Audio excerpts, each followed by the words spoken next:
21ویں مجلس رمضان کے آخری عشرہ کی فضیلت۔ الحمدللہ رب العالمین والصلاة والسلام علی سید المرسلین محمد وعلی آلہ وصحبہ اجمعین ومن تبعہم بإحسان الی یوم الدین وبعد۔ بھائیو، رمضان المبارک کے آخری عشرہ کی بڑی فضیلت کتب احادیث میں وارد ہے۔ اس کی خصوصیات میں سے چند ذیل میں مذکور ہیں۔ نمبر 1، آپ صلی اللہ علیہ وسلم اس عشرہ اخیرہ میں اتنی عبادت و ریاضت کرتے تھے کہ دوسرے عشرہ میں اتنی حد تک نہیں کرتے تھے۔ صحیح مسلم۔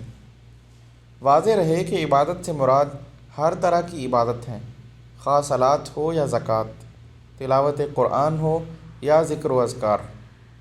چنانچہ آپ ان چند راتوں کو غنیمت سمجھ کر صلاۃ و ذکر میں خود بھی لگے رہتے اور اس کے لیے گھر والوں کو بھی بیدار کرتے تھے۔ لہٰذا ایک مومن کو زیب نہیں دیتا کہ وہ اپنے اور اپنے اہل و عیال پر اس قیمتی وقت کو برباد کرے، مگر افسوس کہ آج بہت سے مسلمان لہو و لعب میں رات کا اکثر حصہ گزار دیتے ہیں اور جب قیام کا وقت آتا ہے تو جا کر سو جاتے ہیں۔ اس طرح بڑے خیر و برکت سے محروم رہ جاتے ہیں۔ اعتکاف بیٹھنا یعنی طاعت الہی کے لیے فارغ ہو کر مسجد کو لازم پکڑنا۔ آپ اور آپ کے صحابہ اور سلف صالحین کا اس پر عمل رہا ہے اور کتاب و سنت سے ثابت ہے۔ حضرت ابو سعید خدری رضی اللہ تعالیٰ عنہ فرماتے ہیں کہ آپ صلی اللہ علیہ وسلم نے شب قدر کی تلاش میں رمضان کے پہلے عشرہ کا اعتکاف کیا، پھر دوسرے عشرہ کا اعتکاف کیا، پھر آپ کو بتایا گیا کہ شب قدر آخری عشرہ میں ہوتی ہے، لہٰذا تم میں سے جو اعتکاف کرنا چاہے وہ آخری عشرہ میں کرے۔ صحیح مسلم۔ حضرت عائشہ رضی اللہ تعالی عنہا فرماتی ہیں کہ آپ صلی اللہ علیہ وسلم کے بعد ازواج مطہرات رمضان کے آخری عشرہ میں اعتکاف کیا کرتے تھے۔ صحیح بخاری و مسلم۔ آپ صلاۃ الفجر پڑھ کر اعتکاف گاہ داخل ہو جاتے تھے، لہٰذا ہر معتکف کو چاہیے کہ اعتکاف کے وقت لوگوں سے کٹ کر ذکر و تلاوت اور صلاۃ میں مشغول رہے، دنیاوی بیکار چیزوں سے دور رہے۔ البتہ مصلحتاً بیوی سے یا دوسرے لوگوں سے صحیح اور درست تھوڑی بات چیت کی جا سکتی ہے۔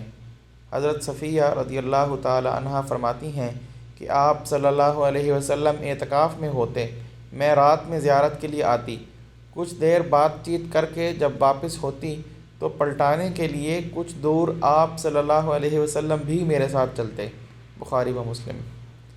واضح رہے کہ معتکف کے لیے جماع اور بیوی کو شہوت سے چھونا، بوسہ دینا حرام ہے، البتہ ضرورت کے تحت جسم کے بعض حصوں کو نکالا جا سکتا ہے۔